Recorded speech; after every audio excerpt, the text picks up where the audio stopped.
Matt Silver, Audiobook. The Big Short by Michael Lewis. I waited for the end of Wall Street as I had known it. The outrageous bonuses, the endless parade of rogue traders, the scandal that sank Drexel Burnham, the scandal that destroyed John Gudfrund and finished off Salomon Brothers, the crisis following the collapse of my old boss John Merriweather's long-term capital management, the internet bubble. Over and over again, the financial system was, in some narrow way, discredited. Yet, the big Wall Street banks, at the center of it, just kept on growing, along with the sums of money that they doled out to 26-year-olds to perform tasks of no obvious social utility. The rebellion by American youth against money culture never happened.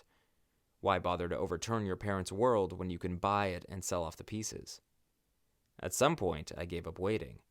There was no scandal or reversal, I assumed, sufficiently great to sink the system.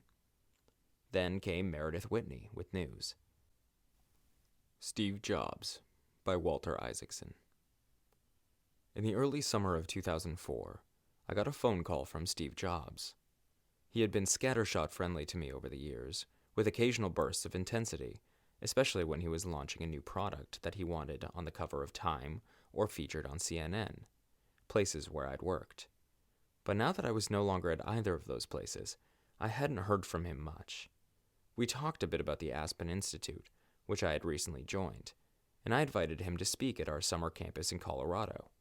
He'd be happy to come, he said, but not to be on stage. He wanted instead to take a walk so that we could talk. That seemed a bit odd. I didn't yet know that taking a long walk was his preferred way to have a serious conversation.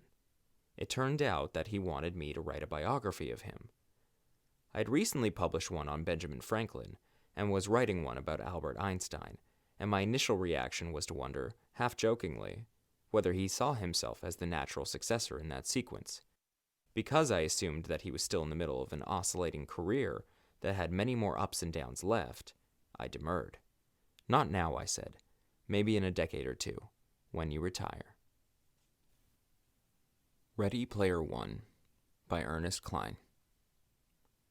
I was halfway through the 4th episode of my Family Ties mini-marathon when the laundry room door creaked open and my Aunt Alice walked in, a malnourished harpy in a housecoat, clutching a basket of dirty clothes. She looked more lucid than usual, which was bad news. She was much easier to deal with when she was high.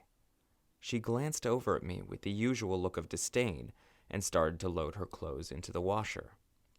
Then her expression changed, and she peeked around the dryer to get a better look at me. Her eyes went wide when she spotted my laptop. I quickly closed it and began to shove it into my backpack, but I knew it was already too late. "Hand it over, Wade," she ordered, reaching for the laptop. "I can pawn it to help pay our rent." "No," I shouted, twisting away from her. "Come on, Aunt Alice. I need it for school." "What you need to do is show me some gratitude," she barked. "Everyone else around here has to pay rent. I'm tired of you leeching off me." "You keep all of my food vouchers. That more than covers my share of the rent." "The hell it does!" She tried again to grab the laptop out of my hands, but I refused to let go of it. So she turned and stomped back to her room. I knew what was coming next, so I quickly entered a command on my laptop that locked its keyboard and erased the hard drive. Aunt Alice returned a few seconds later with her boyfriend, Rick, who was still half asleep. Rick was perpetually shirtless because he liked to show off his impressive collection of prison tattoos. Without saying a word, he raised a fist at me threateningly. I flinched and handed over the laptop. Then he and Aunt Alice walked out, already discussing how much the computer might fetch at a pawn shop.